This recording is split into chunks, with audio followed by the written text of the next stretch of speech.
Hey everyone, welcome back to the channel. If you love weird automotive history, movie car deep dives, and the kind of stories that mix nostalgia with pure madness, you're in the right place. Today we're talking about one of the strangest, most iconic movie cars ever built. Clark Griswold's 1979 Family Truckster from National Lampoon's Vacation. It's ugly, over the top, and absolutely unforgettable. A rolling parody of everything wrong with American station wagons in the late 70s. But behind that hideous green paint and 8 headlights lies a fascinating story of how it was made, what inspired it, and the bizarre legacy it left behind. So buckle up, because we're diving into 10 strange facts you probably didn't know about the 1979 Family Truckster. Let's get rolling. 1. It wasn't a real production car. Let's start with the obvious. The Family Truckster never existed as a real production car. You couldn't walk into a dealership in 1979 and buy one, no matter how much you loved its fake wood panels or absurd green paint. It was a movie prop, crafted purely for comedy. And that's what makes it so fascinating.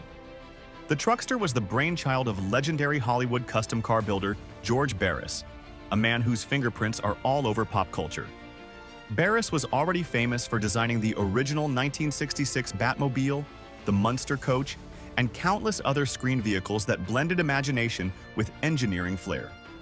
When National Lampoon's Vacation producers approached him, they didn't want beauty, they wanted parody. Their request was simple but ridiculous. Build a car that perfectly captured everything wrong with late 1970s American automotive design. Big, bloated, over-decorated, and unapologetically tacky. Barris accepted the challenge with a grin. He began with a 1979 Ford LTD Country Squire, a massive station wagon that already epitomized suburban comfort. Then he twisted it into a grotesque caricature of itself. The elegant lines were buried under boxy fiberglass extensions. Chrome trim was exaggerated until it looked cartoonish, and fake wood grain panels were plastered across every side. Even the color was carefully chosen, a revolting shade of metallic P that made the car look equal parts majestic and nauseating. Everything about the Truckster was intentional, from the mismatched headlights to the nonsensical fuel doors. It wasn't supposed to look realistic, it was supposed to mock realism. Barris wanted audiences to instantly recognize the excesses of the era. Too many options, too much chrome, and not enough taste. What rolled out of his shop wasn't a family wagon. It was a rolling punchline, a satirical masterpiece that exaggerated American consumer culture in metal and paint. The Family Truckster never existed in any showroom, but it ended up becoming something far rarer. A fictional car that told the truth about its time. 2. 8 headlights, because why not? The most distinctive and ridiculous feature? 8 headlights. The design doubled the standard 4 into a stacked, absurd configuration that screamed too much. According to Barris, this was a visual joke. The Truckster was supposed to look like a car designed by a marketing committee that didn't know when to stop. Even Chevy Chase, who played Clark Griswold, reportedly burst out laughing the first time he saw it on set, calling it the Queen Family Truckster. You think you hate it now? Wait till you drive it. 3. The color was officially called metallic P. Yes, that disgusting green shade was real, and it even had a name, metallic P. It was intentionally chosen to look cheap and unappealing, with fake wood grain panels and mismatched trim that made the car look like a rejected prototype. In interviews, Barris joked that he wanted it to hurt your eyes just enough to be memorable. Mission accomplished. 4. It had fake gas caps, plural. In one of the movie's funniest gags, the Truckster comes with 2 fake gas caps, neither of which actually leads to the fuel tank. That was another intentional joke by the design team, a jab at how confusing and over-designed American cars had become by the late 70s. Even in the movie, Clark struggles to figure out where to refuel, perfectly capturing the frustration of overcomplication. 5. It was built from multiple donor cars. Here's a wild fact.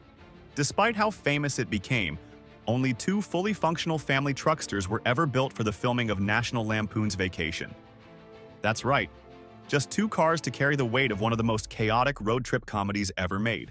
Both vehicles started life as 1979 Ford LTD Country Squires, scavenged from used car lots around Los Angeles.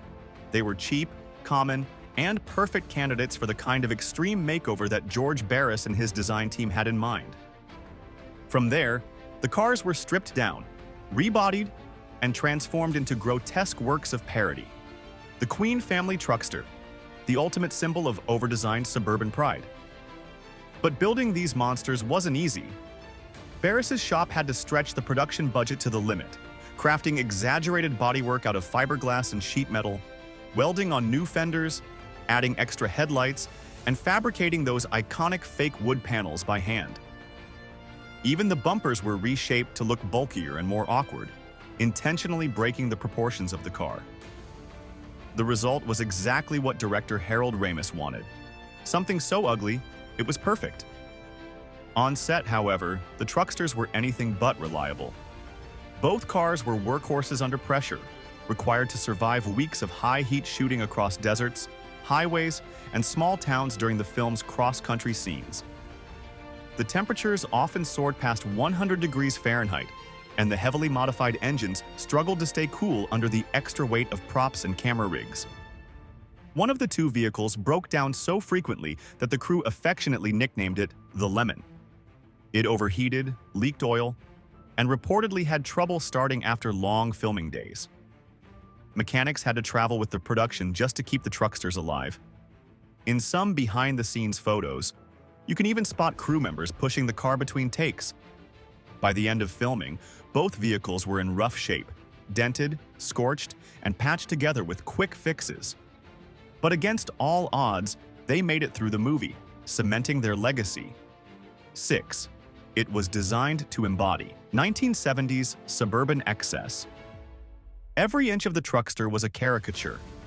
Fake wood paneling, tacky chrome, useless roof rack, and those comically oversized bumpers. Barris and the production team wanted to create a vehicle that looked like the kind of car a middle-class family would be proud of in the 70s, even if it was hideous. It was the embodiment of consumer overkill and misplaced pride. It was intentionally too long, too heavy, and too green, everything the American car industry represented at the time. 7. The hood ornament was a golden crown. Look closely at the hood of Clark Griswold's 1979 Family Truckster. You'll notice something strange sitting right where a Ford badge should be: a golden crown. It's not a manufacturer logo, not even a made-up brand name. It's a deliberate parody, a royal emblem placed proudly on one of the most ridiculous cars ever built. Designer George Barris added it as a final touch of satire, calling it the Royal Seal of Mediocrity. The crown was meant to represent the delusional self-importance of late 70s American car culture, a time when even the most average family station wagon was marketed as a luxury touring vehicle. The truckster, with its fake wood panels and mismatched chrome, wore that crown like a cheap prop, trying to convince everyone it was special. In essence, the crown was a visual punchline.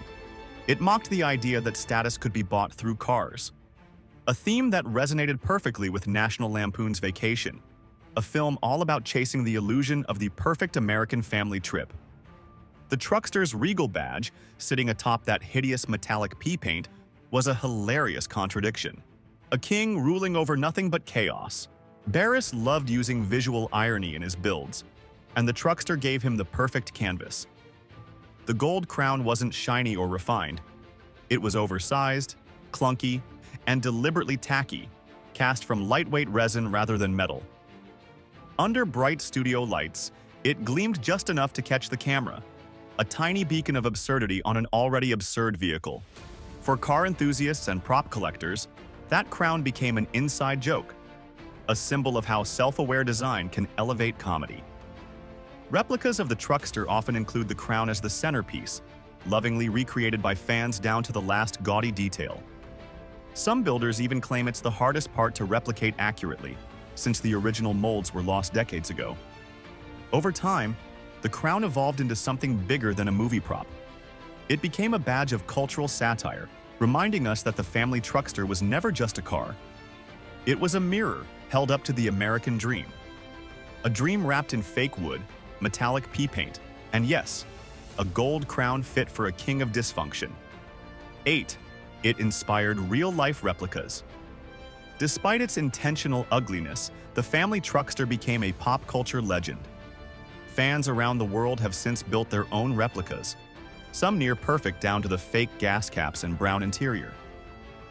At car shows, it's not unusual to see a meticulously restored truckster parked next to pristine Mustangs and Camaros, drawing bigger crowds and louder laughs. 9. It made a comeback decades later. In 2015, the Vacation franchise reboot brought the truckster back for a cameo appearance, now battered, aged, and hilariously out of place among modern SUVs. It was a subtle nod to fans and a reminder of how far car design and road trips had come. Chevy Chase himself reportedly said the truckster was like a family member, ugly, loud, and impossible to get rid of. 10. It accidentally became a cultural icon. The weirdest fact of all? The Family Truckster was supposed to be a one-time joke, never meant to outlive the movie. Yet here we are, more than 40 years later, and it's one of the most recognizable movie cars in history. For many fans, it symbolizes the chaos and comedy of family life. A reminder that even when everything goes wrong, the adventure is what matters. So, what makes Clark's 1979 Family Truckster so special? It's not beauty, power, or innovation. It's personality. It captured the spirit of a generation, poking fun at an era obsessed with excess and conformity.